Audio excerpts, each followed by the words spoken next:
Los entendidos resplandecerán como las estrellas a perpetuidad eterna. Sin duda que el libro de Daniel es un libro que causa mucha polémica, pues abarca parte que lo relacionan con Apocalipsis. Si ustedes tienen la oportunidad después de ver Apocalipsis 12, pues tiene una gran similitud con este capítulo 12 de Daniel.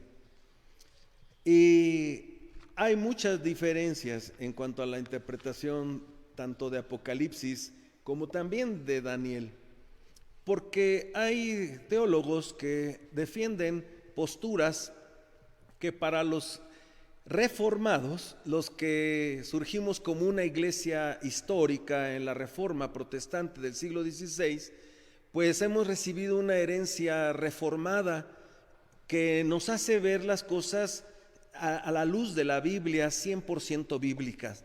No especular, no juntar pasajes como Mateo 24 con Daniel o con Apocalipsis, porque entonces se hace una revoltura, y más con la persona que defiende cierta postura. Los premilenialistas o los postmilenialistas, y nosotros como doctrina reformada somos amilenialistas, sin milenio literal. Ese número 1 significa un número indeterminado. Cuando el Señor dice 1000 días o 1000 años, es un número indeterminado, no es literal el número. Como los 144,000 que unos lo toman literal y dicen, ya nadie más que esos van a estar allá arriba en el cielo.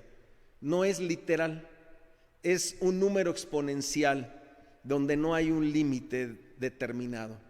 Entonces la postura de la iglesia evangélica, presbiteriana, reformada, bautistas reformados y todos los que abrazamos esa herencia reformada que Dios nos dejó desde el siglo XVI, cuando saca a su iglesia de la mentira de Roma, la saca el Señor por su divina gracia y empieza el Señor a darle la correcta forma doctrinal a su iglesia, porque eso es lo que quiere decir reforma, volver a la forma, retomar la forma correcta a la luz de las Sagradas Escrituras. Imagínense ustedes que se cobraba una bula papal o se cobraban indulgencias para poder sacar a las ánimas del purgatorio. Y hace 2 papas para atrás desmintieron que el purgatorio no existe. Entonces, Dios saca a su iglesia de esa obscuridad espiritual precisamente en la reforma.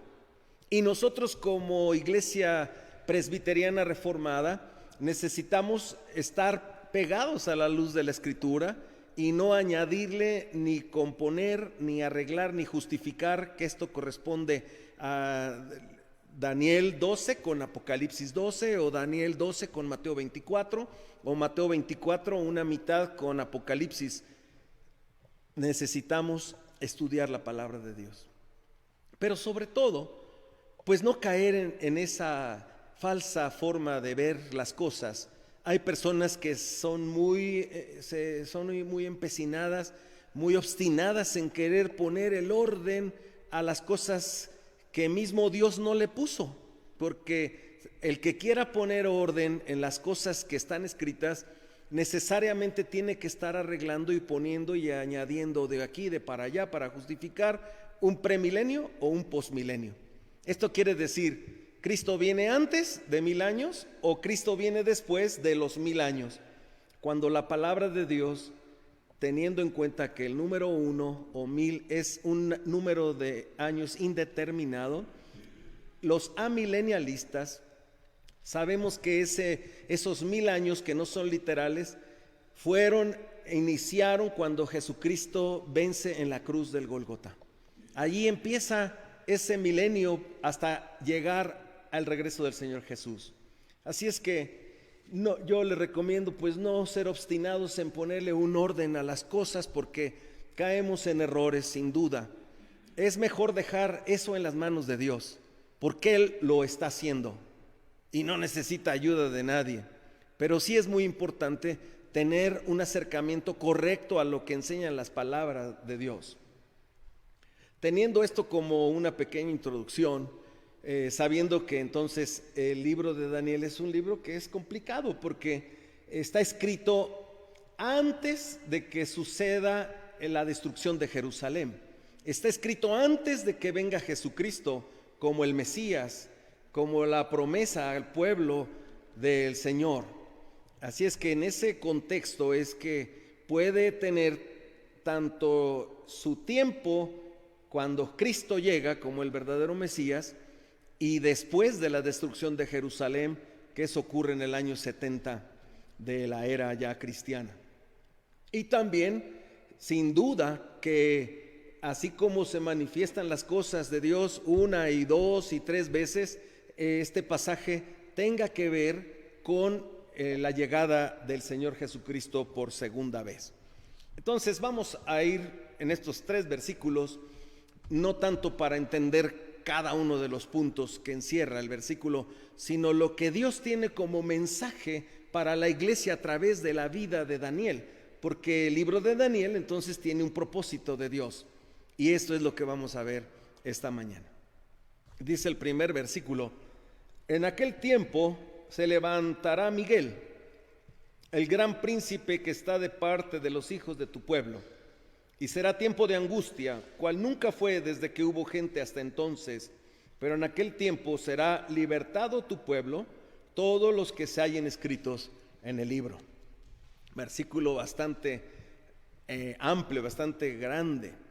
Empezando por Miguel. El nombre de Miguel significa el que es como Dios. El que es como Dios.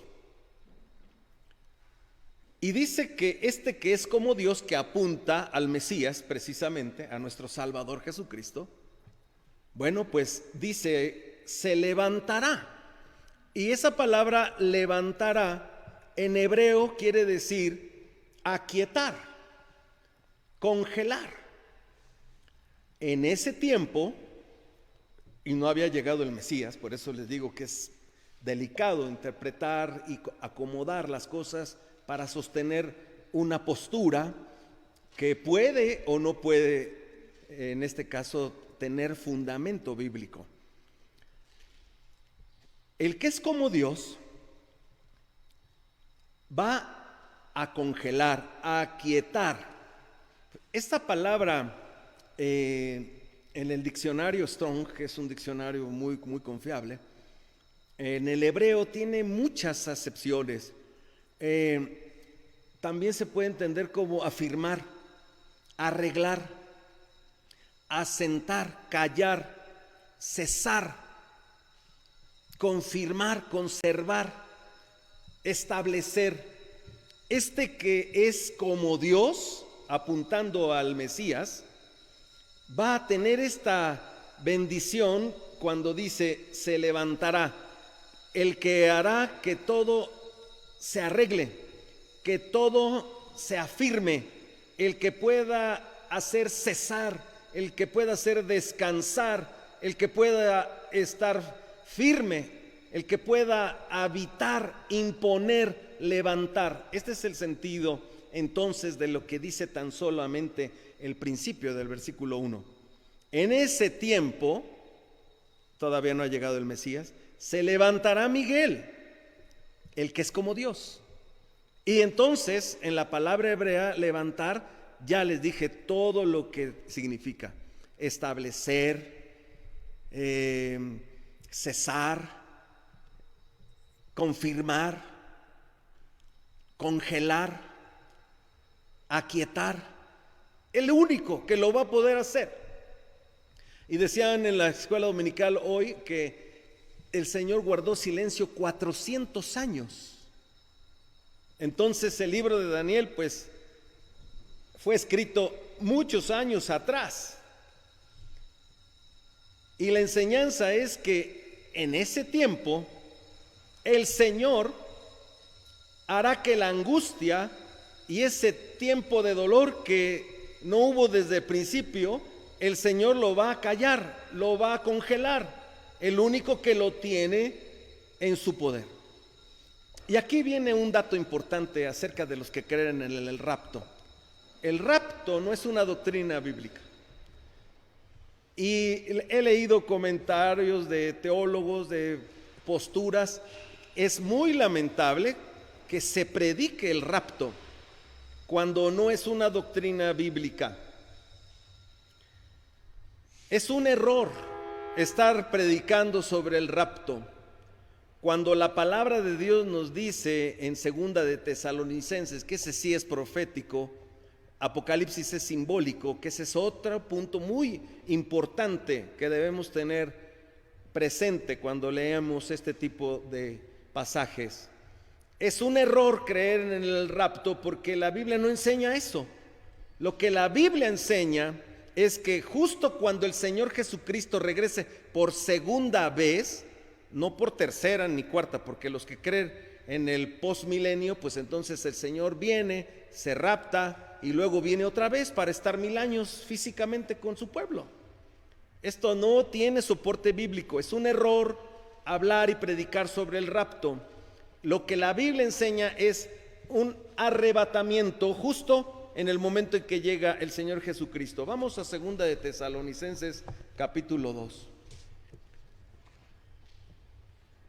Segunda de Tesalonicenses capítulo 2, versículos del 2 al 7.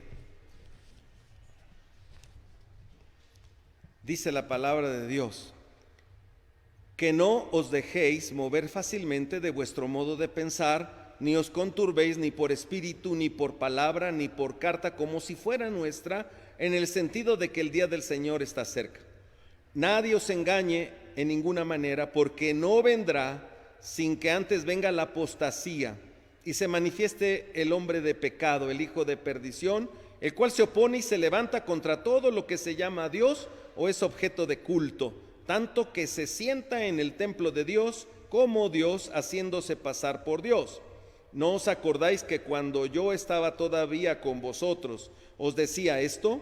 Y ahora vosotros sabéis lo que lo detiene, a fin de que a su debido tiempo se manifieste, porque ya está en acción el misterio de la iniquidad, solo que hay quien al presente lo detiene, hasta que él a su vez se ha quitado de en medio. Así es que la doctrina del rapto no tiene soporte bíblico. El Señor, cuando regrese por segunda vez, entonces los que estén con vida en ese momento y sean de su pueblo, sean los que están injertados en el olivo verde. Y esto también desmiente esa doctrina del rapto. ¿Qué caso tendría creer en que nos rapta cuando estamos injertados en el verdadero olivo verde que es Cristo? Y entonces esa especulación de que unos se quedan, otros se van, la esposa dice: ¿de dónde está tu papá? Y pues que no, que el piloto iba manejando el avión, ya se cayó el avión porque el piloto era cristiano. Eso no tiene fundamento bíblico. No existe rapto. Existe arrebatamiento, pero de los que están injertados en el olivo verde en el momento que regresa el Señor Jesucristo por segunda vez, en ese momento se da en un abrir y cerrar de ojos, transformados para poder recibir al Señor en el aire y estar entonces con Él para siempre. Así es que este misterio de la iniquidad que acabamos de leer, pues hermanos, si nos toca a nosotros vivirlo, pues gloria a Dios. Y si le tocará a nuestros hijos o a los hijos de nuestros hijos, cuando el Señor lo tenga determinado, entonces vendrá este fin, pero Él viene el fin con el regreso de nuestro Señor Jesucristo. Y se da lo que sí enseña la Biblia, que es un arrebatamiento. Por eso entonces cobra sentido el pasaje de Daniel 12:1, cuando dice que en aquel tiempo será libertado tu pueblo para todos los que están hallados escritos en el libro. Ese también nos lleva a Apocalipsis 20:15, cuando dice que el que no se halló es inscrito en ese libro será lanzado al lago de fuego y azufre. Tendríamos que hacer una reflexión acerca de lo que entonces significa que es nombre. Si tu nombre no está inscrito en un libro, y todos, como tenemos el pensamiento muy finito, pensamos que hay un librote que ahí está súper bien guardado de toda la vida, donde estará el Señor llevándolo físicamente para abrirlo, y entonces de manera de pasar lista en la escuela, entonces lo va a ir el Señor haciendo nombre por nombre, y el que no esté, entonces se va al lago de fuego y azufre, donde les recuerdo que ahí estará el destino de Satanás, del falso profeta y de la bestia que es hombre. Todo eso es muy importante verlo. Pero aquí, entonces, ¿qué es nombre? En la cultura hebrea, que es muy importante tomar en cuenta esto, el Señor a menudo cambiaba el nombre. Abraham, por ejemplo, ya no dijo ya vas a ser Abraham simplemente, sino va a tener una H en medio y vas a ser ahora Abraham. Y así el Señor pudo cambiar los nombres de muchos. Pero ¿qué es lo que realmente encierra el nombre sino la vida, tu carácter, la función, tu destino, tu misión? Este es lo importante del nombre.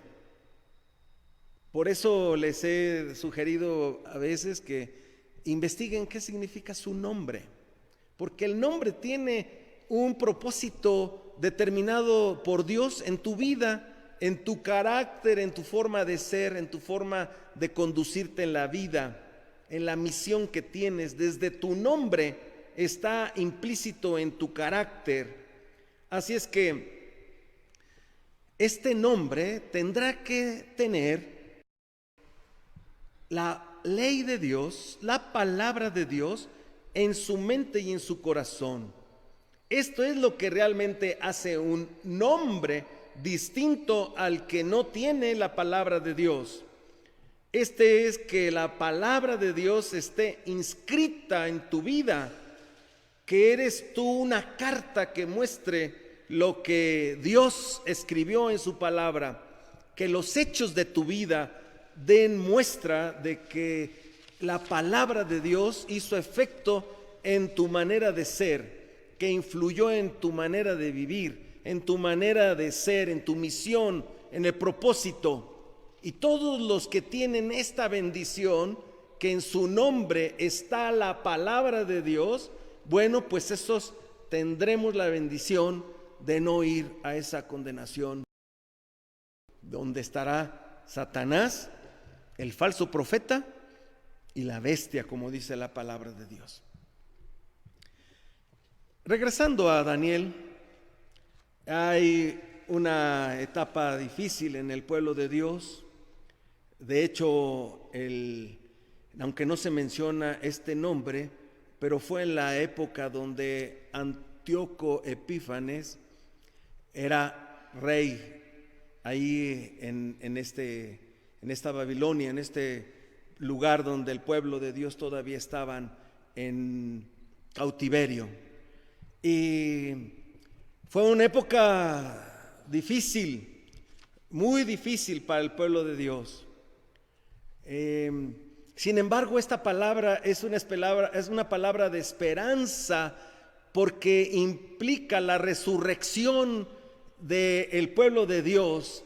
Está hablando el Señor a través de Daniel que ese Mesías es una promesa que va a venir en un tiempo muy difícil para su pueblo. Y muchos consideran que precisamente en el año 70 es cuando viene el tiempo que se cumple para que Jerusalén sea devastada. Así es que por eso en el versículo 2 dice así: y muchos de los que duermen en el polvo de la tierra serán despertados, unos para vida eterna y otros para vergüenza y confusión perpetua. Bueno, pues la palabra de Dios nos habla de una manera segura para los que tenemos esa bendita palabra de Dios inscrita en tu mente y en tu corazón. ¿De qué otra manera se puede meter e quedar inscrita la palabra de Dios en tu mente y en tu corazón?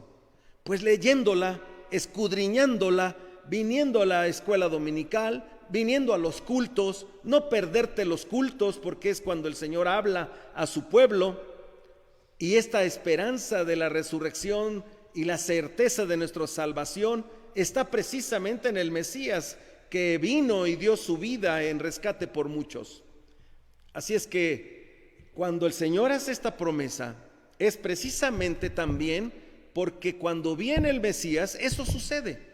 Cuando el Señor Jesucristo viene, la palabra dormir tiene un significado donde están muertos, pero todavía no tienen la resurrección en Cristo.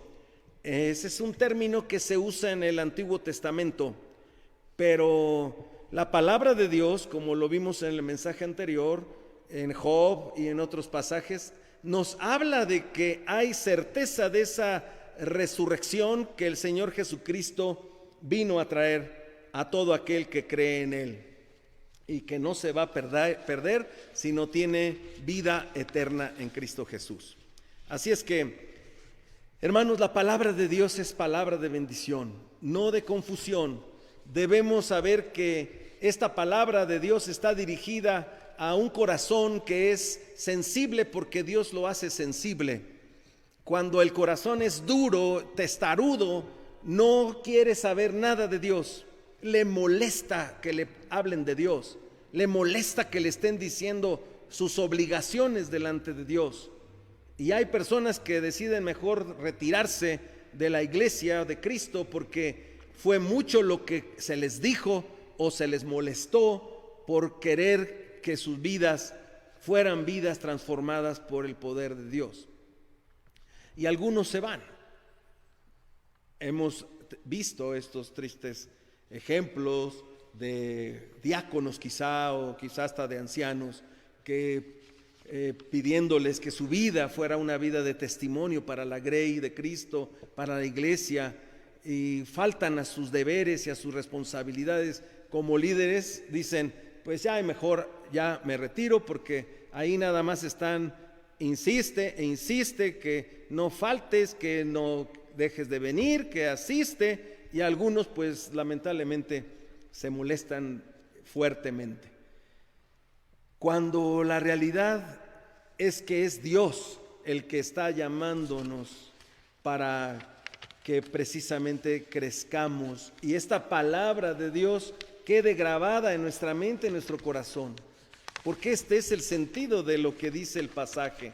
No tanto que ese día en el que el Señor Jesús abrirá esos libros, como dice, se abre un libro que lo tiene guardado hace miles de años, cuando realmente el nombre implica el tipo de vida que tú llevaste.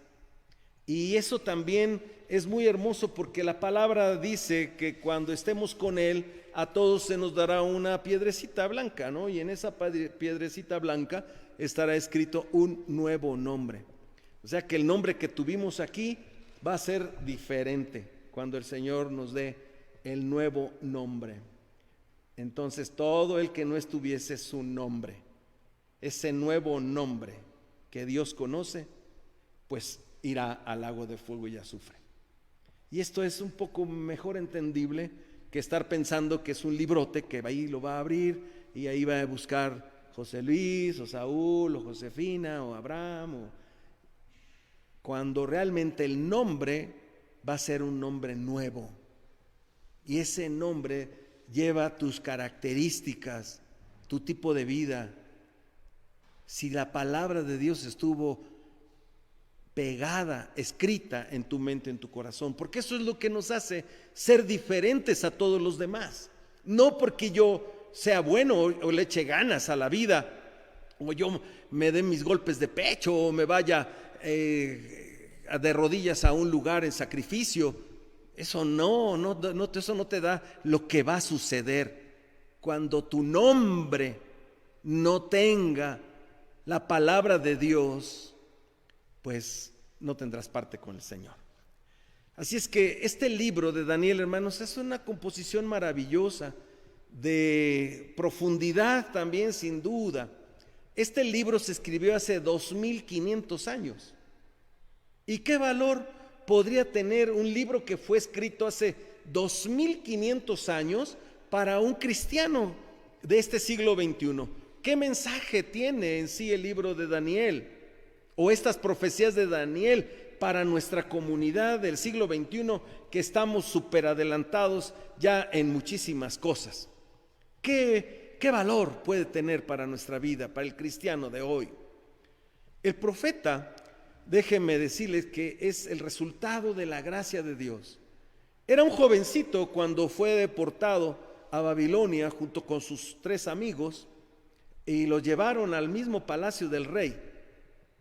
Y allí ellos tuvieron la tentación de darle la espalda a su Dios y abrazar las comodidades y los lujos que el nuevo rey les ofrecía en su palacio. Pero aquí podemos ver la obra de Dios que hizo en Daniel, en sus amigos, como la hace en nosotros también.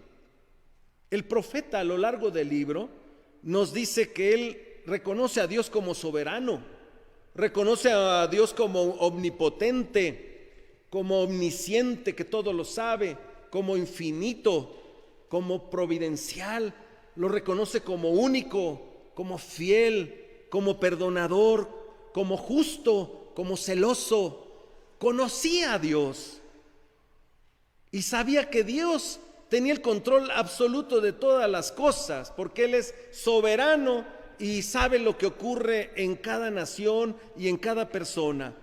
El Señor en su palabra dice que Él quita y pone reyes, y todo lo que tiene el hombre resalta a ese Dios altísimo. Y así es como Daniel se refiere a Dios en repetidas ocasiones a lo largo de todo su libro. ¿Cómo consideras tú a Dios? ¿Cómo está tu relación con Él?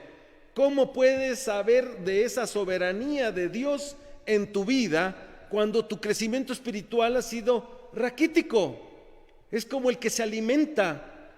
Decíamos el otro día en el ejemplo del sermón, que aquel hombre se quejaba y decía: yo ya no voy a la iglesia porque me he pasado 30 años yendo allí y ya ni me acuerdo de todo lo que predicó el pastor. Ya mejor no voy, no sirvió de nada.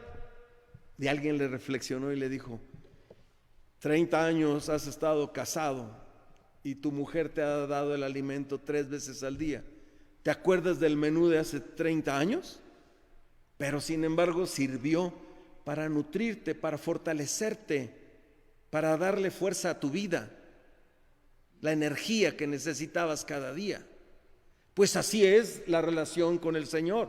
No importa que no nos acordemos del primer mensaje que escuchamos, pero el chiste es estar alimentándonos de la palabra de Dios para que quede escrita en tu mente y en tu corazón, y cuando sea pasada lista y no seas lanzado al agua de fuego y azufre, es porque en ese nombre que el Señor sabe cuál será tu nuevo nombre, sin duda estará escrita la palabra de Dios en tu mente y en tu corazón. Y entonces, ¿cómo te van a echar al lago de fuego y azufre?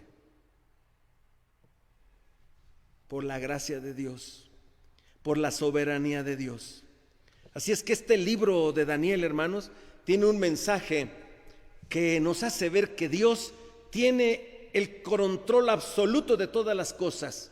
Él preside todas las cosas, controla la política mundial, aunque no lo querramos nosotros entender o ver.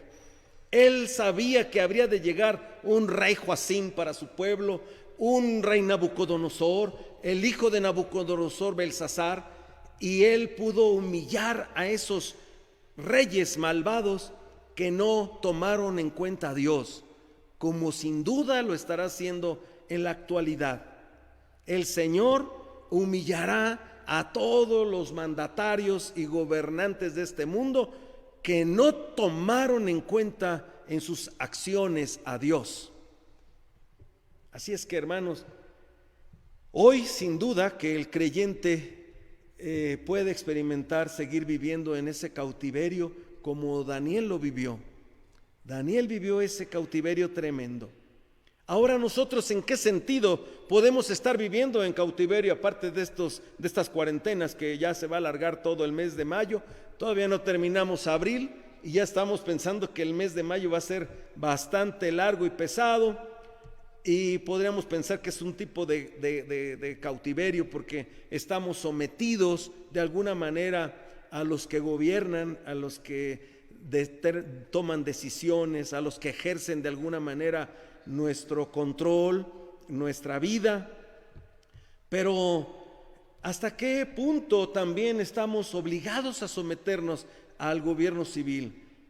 Hasta que no se opongan a la doctrina de Cristo. Cuando se oponga una autoridad a la autoridad de Cristo, inmediatamente los que somos cristianos no podemos estar sujetos a la autoridad del hombre. Cuando se opongan a la doctrina, al criterio de Dios, que es el que gobierna todas las cosas. Cuando esto llegue a suceder, pues entonces sí, nos tendrán que eliminar, nos tendrán que mandar a la hoguera, como ya se ha vivido en épocas pasadas. La Santa Inquisición fue eso. Personas que creían en Jesucristo, que predicaban a Cristo, que tenían una Biblia, eran quemados vivos porque los consideraban unos herejes. Mientras no suceda eso, podemos estar seguros y firmes en la convicción como cristianos de que Jesucristo es el Señor y nuestro Salvador. Daniel era un adolescente. Llega a Babilonia con sus amigos. Su entorno es completamente desfavorable. Empiezan a haber cambios completamente diferentes en lo religioso y en lo social político. Pero el caso de Daniel y sus amigos, aún estando fuera de su tierra y de sus familiares, en un país completamente ya diferente a lo que ellos venían acostumbrados, ellos supieron mantener viva la llama de la fe en sus corazones. Las circunstancias no controlaban su comportamiento. Quisieron controlar su comportamiento, pero nunca claudicaron a sus convicciones como hijos de Dios. Nunca vacilaron en su devoción al Dios verdadero. Y hermanos, ¿por qué hablo de esto esta mañana? Porque el libro de Daniel es un libro que, como decía al principio, que tiene muchas interpretaciones. Lo cierto es que ya pasó la iglesia el momento de esa persecución al principio por creer en un Cristo resucitado. Y vaya, qué manera de perseguirlos a los primeros cristianos. Fue durísimo verlos en el Coliseo de Roma, torturados por los gladiadores vestidos con armamentos de acero, y los leones y todas las bestias, y los cristianos hincados sin ninguna defensa, nada más cantando y orando a Dios por su fe. Y la Santa Inquisición lo mismo, y todo lo que Satanás quiera hacernos con tal de movernos, de quitar esa fe firme, cuando las circunstancias no cambian nuestro comportamiento, cuando tu vida no claudica, cuando tu vida no va en contra de tus convicciones, cuando tu vida no va en contra de la devoción que debemos tener a nuestro Dios, pues entonces, que venga lo que venga. Daniel y sus amigos fueron asediados, fueron acorralados, fueron perseguidos duramente y casi fueron muertos, pero el Señor los protegió y los salvó. Este ejemplo de Daniel y de sus amigos debe marcar una pauta en la vida del creyente de hoy. Escuche bien,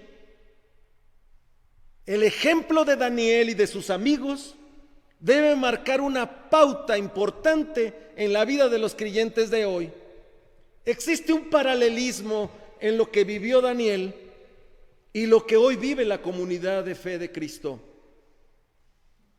A veces por ahí ya solos como cristianos en el mundo nos sentimos invadidos, nos sentimos acorralados, y eso que todavía no está decretado ir en contra de los que creemos en Cristo Jesús. Puede darse. Creo que todos hemos escuchado las noticias de que quieren que haya una sola religión. Bueno, pues si llega ese momento, la iglesia de Cristo debe estar firme en sus convicciones, debe estar firme en la causa y en la devoción de nuestro Dios, no importando que nos barran, que nos hagan a un lado, o que vengan los tiempos de la Inquisición, que también no estaríamos exentos de que eso pasara. Entonces, hermanos, el ejemplo de Daniel y de sus amigos debe ser una pauta importante en el comportamiento de la comunidad de fe como cristianos. El sistema mundial está hoy mostrando cierta situación que no alcanzamos a entender muchos, pero nosotros como cristianos, como fieles en Cristo Jesús, debemos de imitar el ejemplo de Daniel y ser la luz del mundo y la sal de esta sociedad que se pudre en sus pecados y en su manera equivocada de vivir.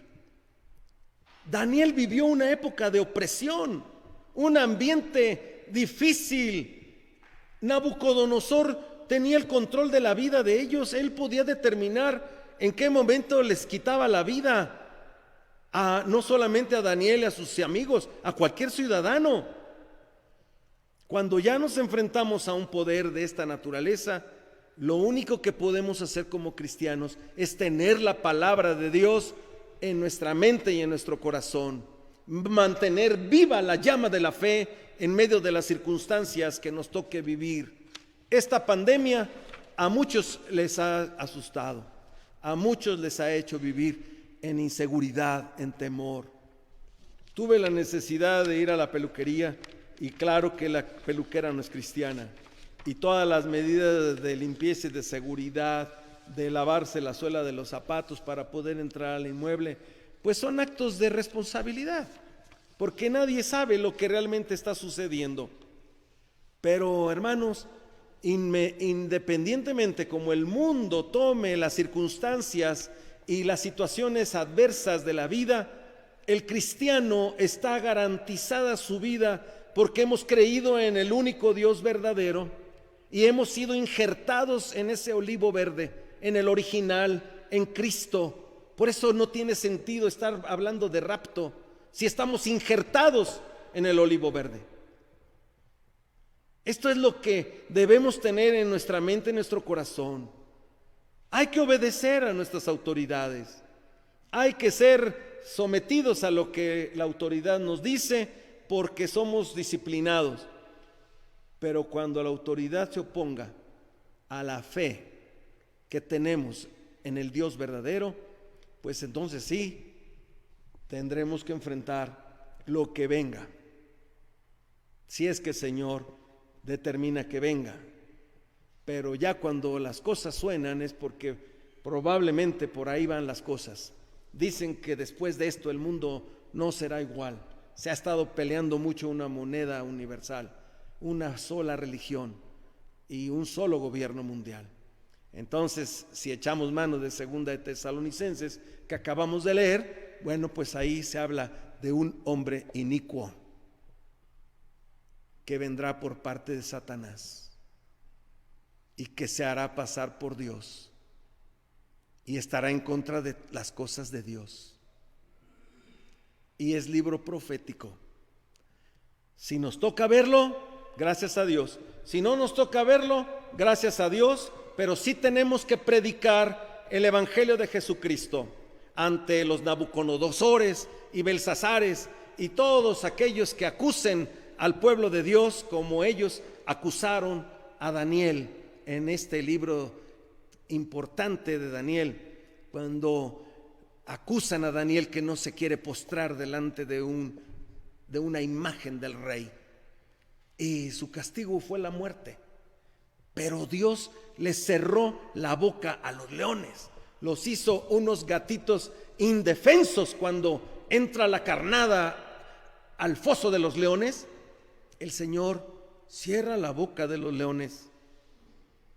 Cuando el rey va triste porque lo consideraba su amigo,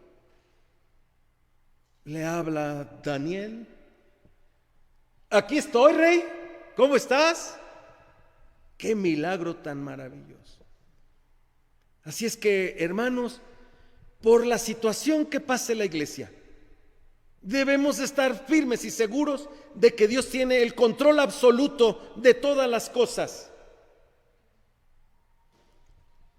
y de todo lo que se oponga a nuestro Dios, como fue en el caso que yo les mencionaba al principio, en el caso de este Antíoco Epífanes, y que gracias a Dios por una familia el Señor lo destruye a este rey malo. Pero hubo sufrimiento, persecución, martirio, y después también por mismo Roma, porque los persas sucumbieron ante Roma, y después aparecen los maometanos, los musulmanes, y ahí va la iglesia del Señor en medio de toda la obra contraria, toda esa obra de Satanás. Pero sabemos que el mal nunca triunfará. Los intentos malvados del hombre podrán obstaculizar algo los propósitos de Dios. Claro que no, porque todo camina bajo la soberanía de Dios. Si el hombre o Satanás fueran soberanos, bueno, entonces como creyentes estamos derrotados. Estaríamos vacíos, sin esperanza y sin futuro. Pero como Satanás y el hombre no son soberanos, nuestro Dios sí es soberano. Él es el soberano del universo y tiene todo el control del universo. Es dueño de todo lo que existe, y esa es la promesa que tenemos en Dios. Primera de Pedro 1:4. Acompáñenme a leer esta parte de la escritura.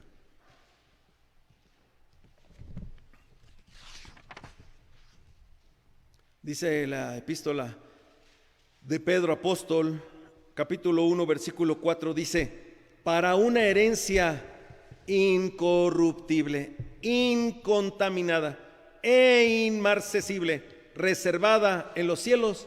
¿Para quiénes? Para nosotros, para los que tenemos un nuevo nombre.